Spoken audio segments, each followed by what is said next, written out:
Sandra, para os nossos telespectadores que estão em casa, o que é o Evangelho no Lar?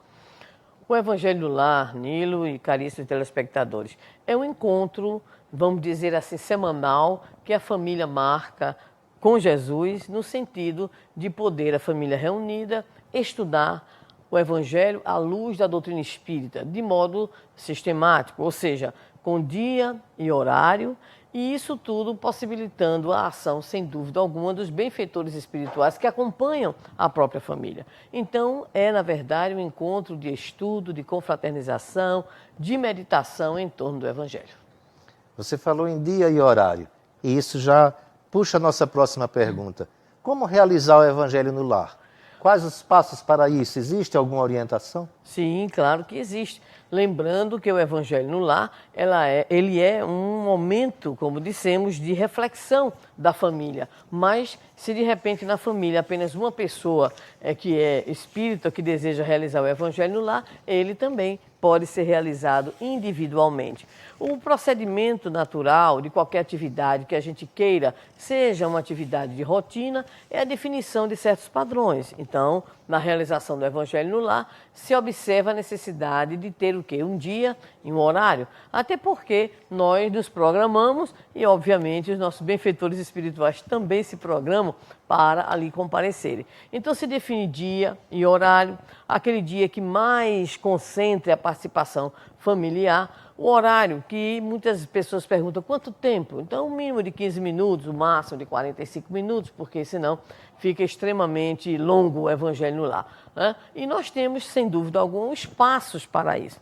Então, nós temos geralmente uma mensagem preparatória, uma leitura, né? A prece inicial, o desenvolvimento do Evangelho, que é o estudo do Evangelho. Nesse estudo do Evangelho, há pessoas que preferem abrir, vamos dizer assim, né? É como faziam os antigos, né? Abrir para ver qual é a lição que cai no dia.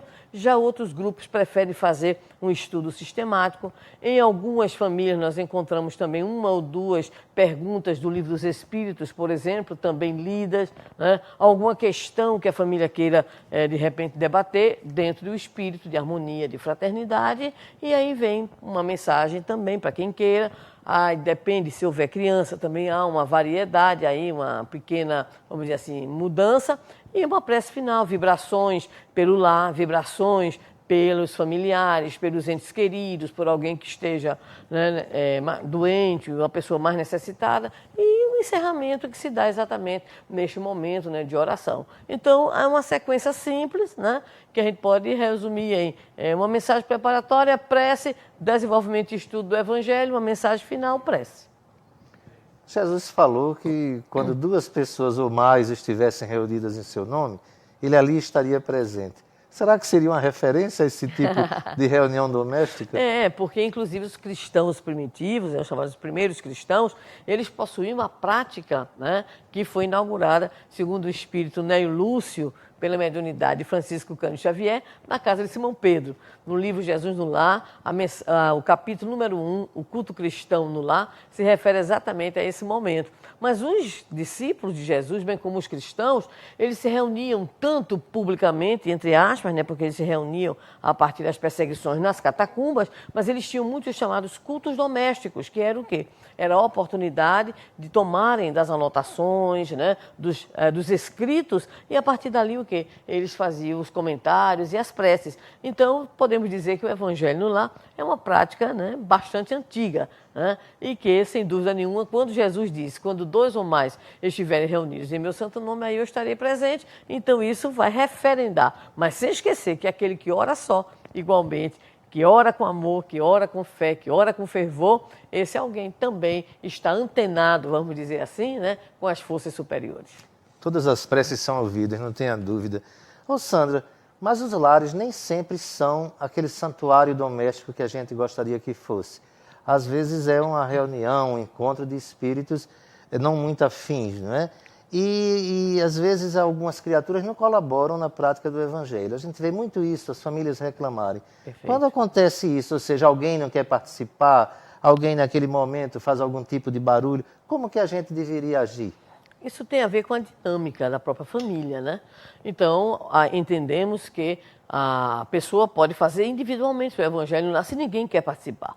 Se a família, ou seja, os pais é que promovem o Evangelho no Lar, obviamente cabe aos pais a orientação, o norteamento dessa atividade. Fica o convite, geralmente as crianças participam, mas não há imposição em relação, por exemplo, a outros familiares. Então, se alguém não quer participar, que não participe, porque, afinal de contas, é um momento de congraçamento, né? É um momento de enlevo, de harmonia, de reflexão para com as coisas espirituais, para com o sagrado, esse cultivo da espiritualidade em nós. Então, se alguém não quer participar, então não há essa obrigatoriedade. Agora, entendemos que há uma espécie de norma que a família, no caso são os pais que ali promovem, e, por exemplo, se na hora do Evangelho lá vai o adolescente colocar o seu som, então cabe, logicamente, a disciplina própria dos pais observar. Agora, eu falava a respeito das crianças, por exemplo, né? Então, às vezes, são crianças muito pequenas e consideram que o Evangelho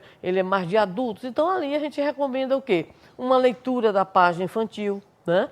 Para que se possa, então, contar para a criança a história, um momento até de ludicidade, né, inicial, para que a criança ela possa receber aquele momento com alegria, receber aquele momento, né, como um momento que vai marcá-la, inclusive, para a vida Despertar o interesse das crianças. Despertar o interesse. Então, de repente, é a criança que faz a prece, aquela criança maiorzinha que faz uma leitura, né? E aí a gente vai o quê? Vai envolvendo de modo a despertar, como você colocou muito bem, o interesse da criança por esse encontro familiar, né? Que tem excelentes desdobramentos ou consequências.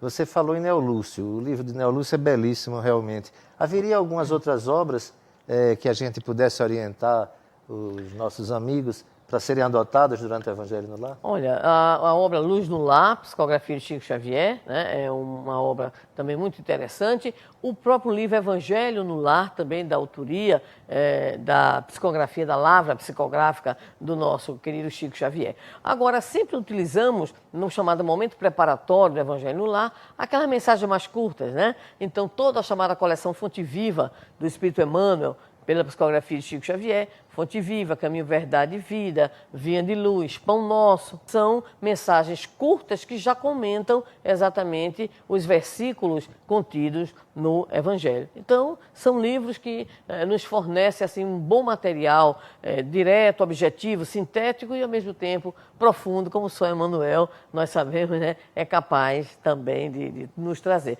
Há outros livros da Lavra, por exemplo, de Amélia Rodrigues, né, que geralmente também traz de forma poética, encantadora, alguns relatos, algumas coisas do Irmão X, psicografia de Chico Xavier. Então, nós temos um farto material espírita para esse tipo de atividade, além das obras infantis de referência. A literatura espírita é vasta nesse campo, né? O Livro da Esperança, por exemplo, é um ótimo para ser adotado. Segue-me, né? Também, né? Segue-me. Ceifa de Luz, né? Palavras de Vida Eterna. Então, são obras todas do Espírito Emmanuel, onde ele comenta as passagens do Evangelho. Meus irmãos, a conversa está ótima, está interessante. Vamos agora a um breve intervalo. Fique ligado, voltamos já.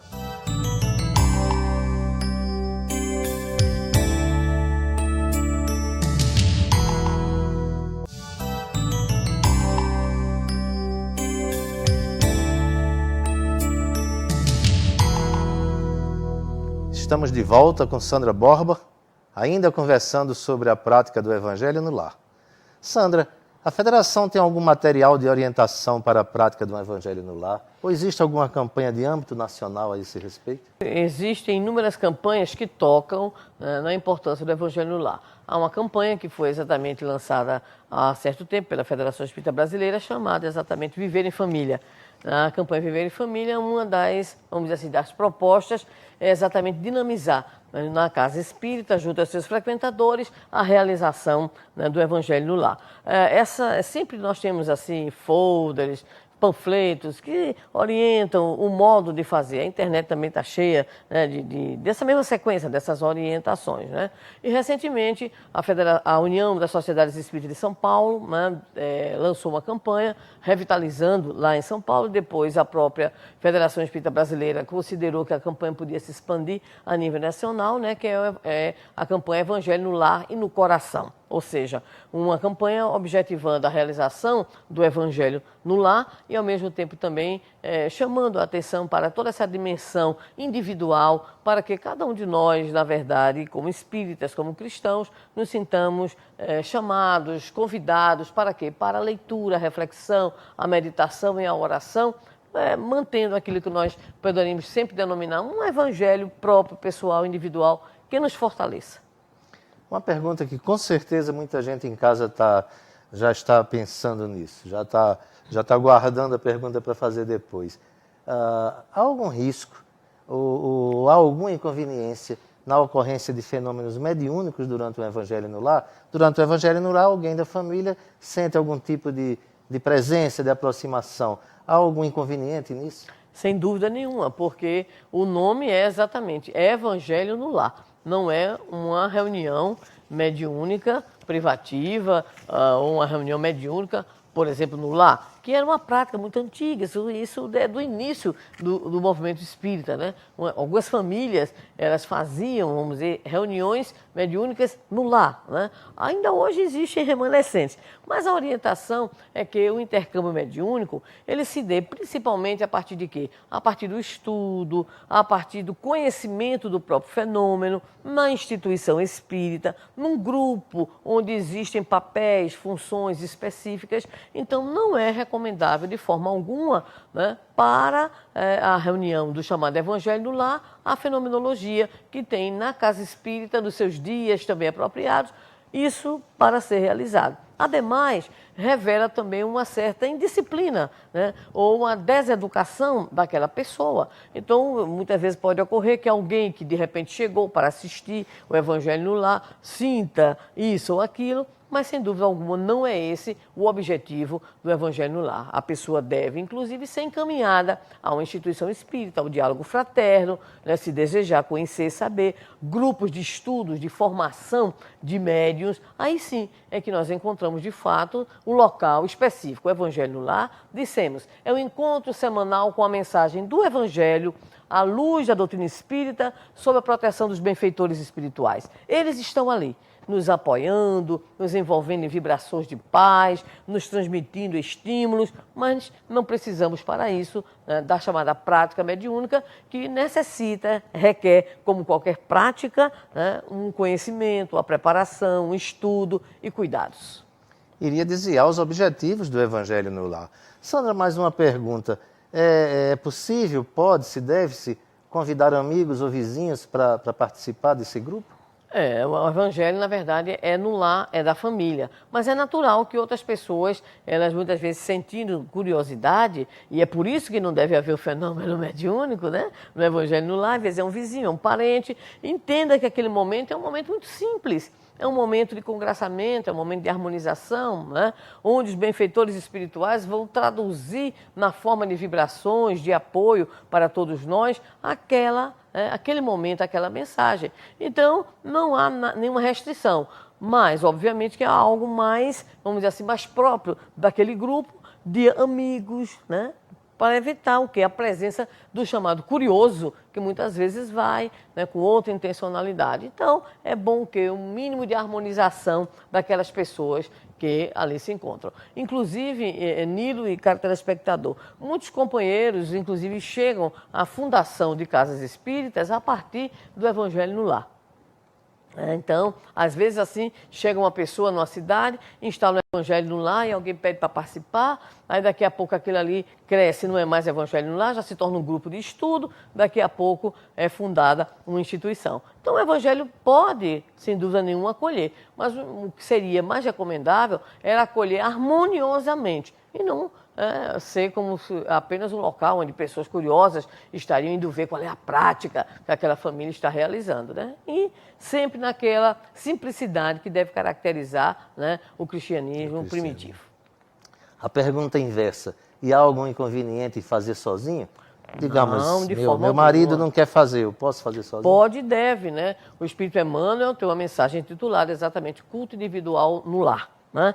Então, aquela pessoa, ela funciona, Nilo, como uma potencializadora de paz. Por quê? Porque ela mantém a disciplina, ela ora. E os benfeitores espirituais, Amélia Rodrigues, Joana de Ângeles, Emanuel, afirmam sempre nas suas mensagens que quando no lar uma pessoa ora, todo o lar é beneficiado. Quando numa rua um lar ora, toda a rua é beneficiada. E assim por diante. Então é como se fosse o quê? Uma grande corrente de bons pensamentos, de boas vibrações, e isso vai, vamos dizer assim, tendo uma ação real e concreta sobre a família, sobre o indivíduo, sobre as criaturas. Então, quanto mais nós orarmos, vamos dizer assim, quanto mais lares orarem, nós estaremos criando em torno de nós e na nossa própria ambiência o que? Uma atmosfera de bons pensamentos, de bons sentimentos. A gente sentiria então um efeito, digamos assim, transformador no ambiente doméstico a partir da implantação do Evangelho no Lar? O clima se transformaria? Sim, porque o Evangelho no Lar, ele tem alguns objetivos. Então, o primeiro objetivo, como dissemos, é aquele encontro da família com vistas aqui, à reflexão, à meditação. Mas isso tem, Nilo, desdobramentos. Quais são os desdobramentos?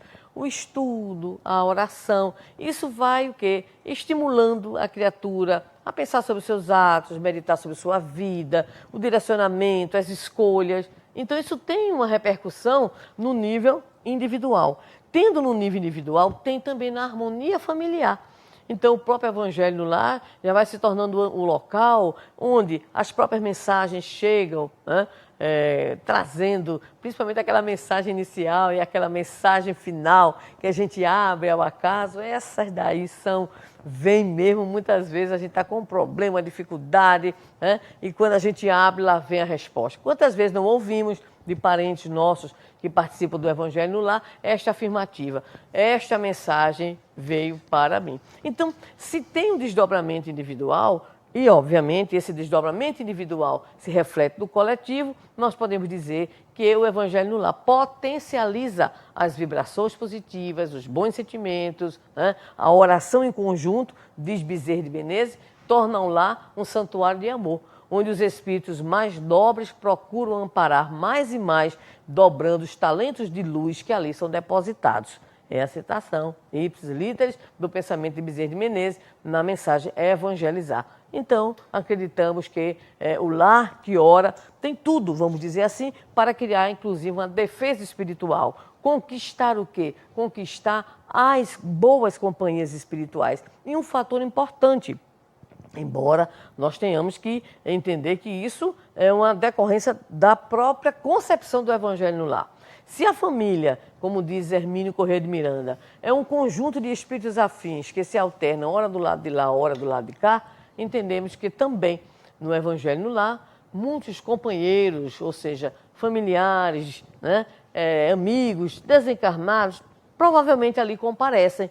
E isso tudo é no campo quê? No campo da vibração, do pensamento, e isso fortalece, obviamente, os laços de família, não apenas da família corporal, mas também da família espiritual. Então, nós devemos fazer, né, essa harmonização, ter sempre o quê? Jesus como foco central, a figura central deste momento.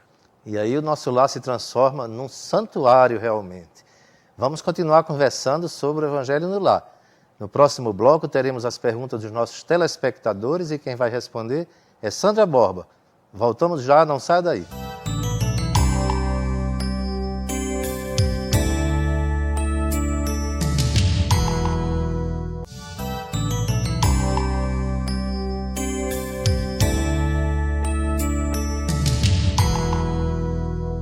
Vamos agora ao quadro O Espírito e Vida Responde, com as perguntas dos nossos telespectadores. No Evangelho no Lar, se eu posso fazer mais de uma vez por semana? Não, sem dúvida alguma, a pessoa tem condições, se a família tem condições, pode fazer o Evangelho no Lar. Agora, observe para que isso, de repente, não se constitua vamos assim, numa certa dificuldade de realização. Se a família consegue fazer semanalmente, ótimo. Se consegue fazer 2 vezes por semana, melhor ainda. Mas sempre observar que aquele momento é um momento bem específico do lar. E se de repente houver um número muito grande, né, de repente alguém pode, alguém não pode. Há famílias que fazem assim. Como não há um horário para todo mundo, então há uma espécie de adequação. Mas, sem dúvida alguma, não há nenhum problema em fazer mais de uma vez o Evangelho no Lar. Caso a gente faça o Evangelho no Lar, posso fazer pensando em alguém que está enfermo, mesmo no hospital? Podemos orar na intenção de alguém, porque a oração, ela alcança, obviamente, o seu objetivo, ele alcança aquela pessoa a quem dirigimos a oração. Então, no momento do nosso Evangelho no Lar, nós oramos pelo nosso lar, oramos pelos nossos familiares, encarnados e desencarnados, e podemos também orar, vibrar por aquela pessoa, sem dúvida alguma. Queria saber a respeito das crianças na casa.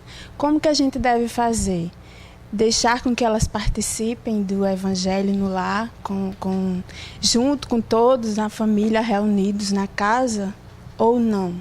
As crianças podem e devem participar. E como dizíamos em blocos anteriores, seria interessante criar um momento específico para elas, porque às vezes o Evangelho se estende um pouco mais e a própria atenção da criança é mais reduzida, a depender da sua idade. Então, a utilização de histórias, de livros infantis, momentos lúdicos ali, que seriam como que uma introdução antes do Evangelho do Lar dos Adultos, também seria uma oportunidade de despertar o interesse e de fazer com que a criança ela vá se ambientando. E, à medida que ela vai crescendo, ela mesma vai também participando efetivamente do Evangelho no Lar. Nós já vimos crianças pequenas ainda, 7, 8 anos de idade, participarem ativamente das discussões, das leituras, da prece. Então, isso vai aconchegando e vai criando aquele clima de integração da criança no Evangelho no Lar. Durante o Evangelho no Lar, acontecer manifestação mediúnica, qual o procedimento? O que deve acontecer é que os responsáveis pelo Evangelho no Lar devem chamar pelo nome da pessoa, aquela criatura que ali está e que não soube controlar a sua condição mediúnica, chamar, orientar, dizer que não é o local e encaminhar, se possível, essa pessoa para que ela busque o quê? Ela busca a casa espírita que fará, então, a orientação. Procurando, obviamente, não vamos desenvolver nenhum processo de agressão à pessoa, de constrangimento, mas de orientação. E, principalmente, em retornando esta pessoa, o cuidado para que aquela atitude não se torne um hábito. Então, a pessoa, de repente, pode estar usando o Evangelho lá para esse processo. E esse processo requer, como dissemos, estudo e educação. Então, deveremos, naquele momento, tentar sanar a situação e fazer a orientação devida.